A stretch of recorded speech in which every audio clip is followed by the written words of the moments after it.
ഏതാനും ചില ദിവസങ്ങൾക്ക് മുൻപ് ഞാനൊരു മയ്യത്ത് നമസ്കാരത്തിൽ പങ്കെടുക്കുകയുണ്ടായി. അപ്രതീക്ഷിതമായി ബ്ലഡ് ക്യാൻസർ വന്ന് മരണപ്പെട്ട ഒരു ഭാര്യയുടെ ഉമ്മയുടെ മയ്യത്തുമായി ഭർത്താവും മക്കളും പള്ളിയിലേക്കെത്തി നമസ്കാരത്തിന് നേതൃത്വം കൊടുക്കുന്ന സമയം ആ മയ്യത്തിന് വേണ്ടി ചില കാര്യങ്ങളൊക്കെ ചോദിക്കാൻ ആ പള്ളിയിലുള്ള ഉസ്താദ് മൈക്കുമായി ആ മയ്യത്തിന്റെ അടുത്തേക്ക് നിന്നപ്പോ ആ മയ്യത്തിന്റെ അരികിലുള്ള 70 വയസ്സിലധികം പ്രായം തോന്നിപ്പിക്കുന്ന ഒരാൾ ആ വ്യക്തിയോട് മൈക്ക് കയ്യിൽ വാങ്ങിയിട്ട് പറഞ്ഞു, എനിക്ക് ചില കാര്യങ്ങൾ എന്റെ ഭാര്യയ്ക്ക് വേണ്ടി നമസ്കരിക്കാൻ വന്നവരോട് സൂചിപ്പിക്കാനുണ്ട്. ആ പള്ളിയിൽ ഒരുമിച്ച് കൂടിയ ആയിരക്കണക്കിന് ആളുകൾ അത്ഭുതത്തോടെ അദ്ദേഹത്തിന്റെ വാക്കുകളിലേക്ക് ശ്രദ്ധിച്ചുകൊണ്ടിരിക്കുമ്പോൾ തന്റെ മുൻപിൽ മിമ്പറിന്റെ തൊട്ടു താഴെ കിടത്തിയിട്ടുള്ള പെണ്ണിന്റെ ശരീരത്തിന്റെ മധ്യഭാഗത്ത് നിന്ന് അദ്ദേഹം തിരിച്ചു നിന്ന മയ്യത്തിലേക്ക് നോക്കിയിട്ട് പറഞ്ഞു, എനിക്കെന്റെ റബ്ബ് ഈ ദുനിയാവിൽ തന്ന വിലമതിക്കാനാവാത്തൊരനുഗ്രഹമായിരുന്നു എന്റെ ഈ പാതി. ഇവളെന്റെ പാതിയാണെന്ന് പറഞ്ഞാൽ ഞാൻ എന്നോട് ചെയ്യുന്ന തെറ്റാകും. എന്റെ 95%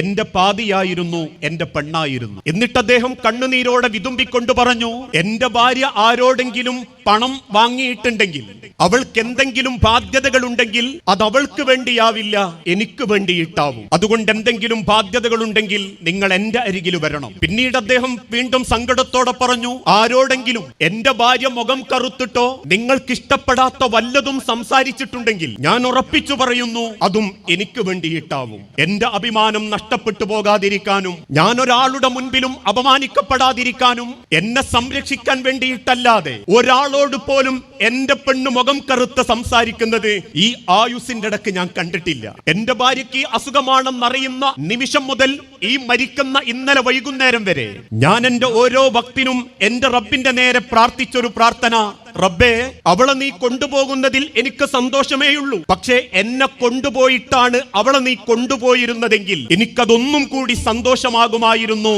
എന്ന് പ്രാർത്ഥിച്ച ഒരാളാണ് ഞാൻ. അതുകൊണ്ട് എന്റെ ഭാര്യയ്ക്ക് വേണ്ടി മയ്യത്ത് നമസ്കരിക്കാൻ വന്ന എന്റെ കുടുംബത്തെയും എന്റെ പെണ്ണിനെയും ഇഷ്ടപ്പെടുന്ന ഈ മയ്യത്ത് നമസ്കരിക്കാൻ വന്ന ഓരോരുത്തരോടും ഞാനൊരു വസിയത്ത് പറയട്ടെ.